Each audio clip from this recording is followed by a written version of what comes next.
One of my main problems with any media I consume is getting through exposition.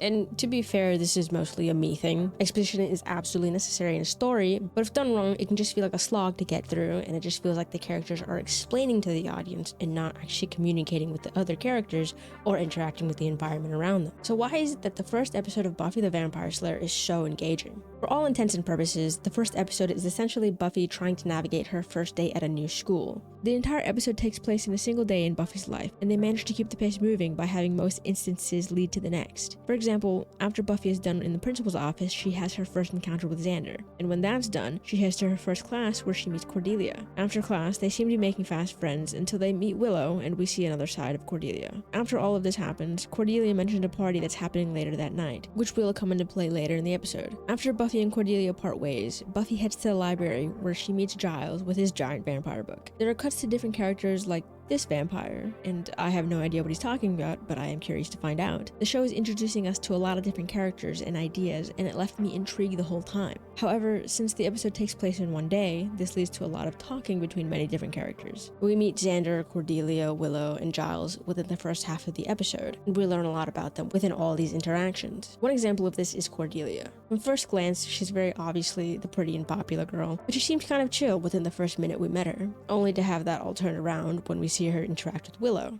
Nice dress. Good to know you've seen the softer side of Sears. My mom picked it out. No wonder you're such a guy magnet. We gain information on two characters now. One, that Cordelia is actually just a mean girl.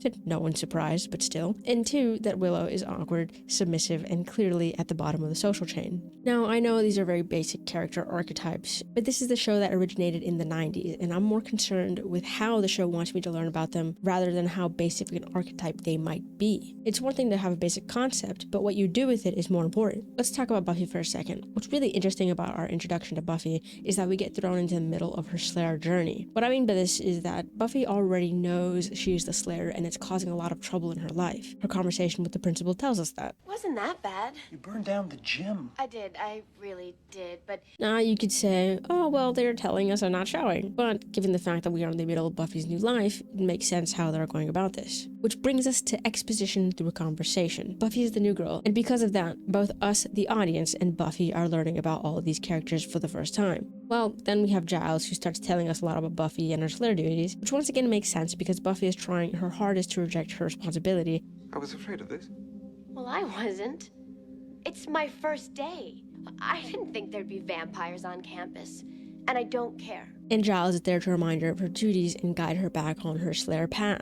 One girl in all the world, a chosen one born with a Strength and skill to hunt the vampires. I also just really love that she cuts off his monologuing, because Buffy's heard it all before and she doesn't want to hear it again. Even if it doesn't matter to her, this is information that the audience is learning for the first time. But they still manage to explain a lot because Giles is trying to get her to understand the arising problems in this new town, even if she says she doesn't care about it and is trying to reject it all. Then there's Willow and Xander, who we meet a couple of times throughout the first episode. In the first instance, we see Willow talking to Xander. Xander's asking her for help with math, so we know that Willow is the smart friend while Xander may not be as bright. However, something I liked about this small piece of dialogue was that Xander didn't say something along the lines of, "Hey there, Willow, my smart friend who is already in AP Calculus," or something as outright as that. Now, that example is obviously an exaggeration, but I'm sure you can pick out some shows or movies that have had lines similar to that. But back to Xander not being the brightest one around, which shows up again when Xander talks to Buffy for the first time, and he starts bumbling around the conversation. We can see a couple things from the scene. We can see that he's pretty kind-hearted since he helped Buffy pick up her dropped belongings, and then he stumbles around the conversation when he sees a pretty girl, that girl being Buffy, of course. I do the same thing honestly, so I don't hold this against him. As previously mentioned, the next time we meet Willow, she's being harassed by Cordelia, while Buffy just stands to the side. This scene shows us a lot about Willow,